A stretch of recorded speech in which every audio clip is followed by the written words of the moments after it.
Dito sa Pilipinas, pag-usapan ay motor, nangunguna talaga ang underbone at pinagharian ito ng Raider 150 Fi. Kaso nga lang, hindi lahat kayang bumili Raider 150 Fi kasi nga ito ay napakamahal, napakasakit talaga ito sa bulsa. Kaya pumatok itong Rossi DL 150 na kayang bilhin mo sa halos kalahating presyo nitong Raider 150 Fi. At kung forma lang naman ang usapan mga idol, hindi naman sila magkakalayo. Magkahabig naman sila mula ulo hanggang sa likod. At tinaguran itong legendary na motor ni Rossi. Kaya nitong mag-top speed ng hanggang 120 km per hour. Bago tayo magpatuloy mga idol, gusto mo bang magkaroon ng 100 pesos worth of GCash weekly?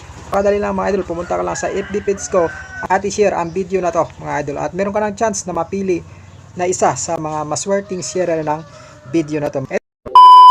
Itong si Rossi DL150 ay may kabuang displacement na maabot ng exact 150cc, 4-stroke, single cylinder, air-cooled system, carburetor type at equip ito ng 4-liter tank capacity. At meron itong 2 valve, ito ay OHB or overhead valve. Equip ito ng 5-speed manual gear at kaya nito mag-average fuel consumption ng hanggang 30 to 35 km per liter. So hindi na rin masama mga idol sa isang carb type na legendary motor ni Rossi na umabot ang 30 to 35 km per liter. Kaya nitong mag-produce ng power output ng hanggang 11.3 horsepower sa kada 8,000 RPM na merong max torque na umabot ng 10 Nm sa kada 7,500 RPM. So meron itong compression ratio na 9.2:1 at may bore and stroke na 62 by 49.5 mm. So pagdating sa pagpo-produce ng power output at saka sa torque mga idol, is napakalakas na ng motor na to. So perfect talaga ito pang long ride. Hindi ka na mabibitin ito when it comes to power output saka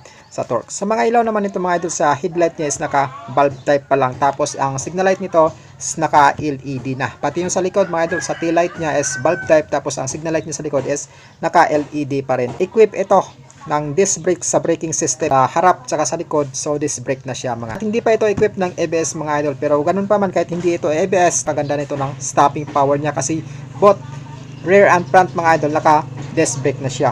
Sa sukat naman ng gulong nito sa harapan is nasa 70 by 90 by 17 at sa likod naman mas pinalapad ng konti na 80 by 90 by 17. So ito ay kapwa tube type pa. Ang ka sa long ride mga idol, baka mapaplatan ka kasi nga ito ay tube type pa lang. So konting pako pa lang mga idol is mapaplat na kaagad ito. At meron itong signature mags ni Rossi, yung pangmalakasang mags ni Rossi talaga. Pagdating naman sa meter panel nito is equip ito ng analog type. Equip ito ng underseat compartment na hindi mo makikita sa ibang 150cc na underbone mga. At may suspension sa harapan na telescopic fork at sa likod naman is naka monoshock. Idaan mo ito sa sa mga lubak-lubak sa rough road, so napakaganda ng balancing nito kasi nga ito ay naka monoshock na siya. So equip ito ng grab bar sa likod na pwede mong paglagyan ng top box kapag nagbiyahe ka. Pwede mo ilagay yung top box mo dun para paglagyan mo ng gamit mo kung sakali. Tapos itong si Rossi DL150 mga idol is meron siyang updated price ngayong 2023 na umabot ng 54,500 in cash na siya mga idol. At ang napakaganda nito, naka-promo sila, no down payment sila or strict monthly sila.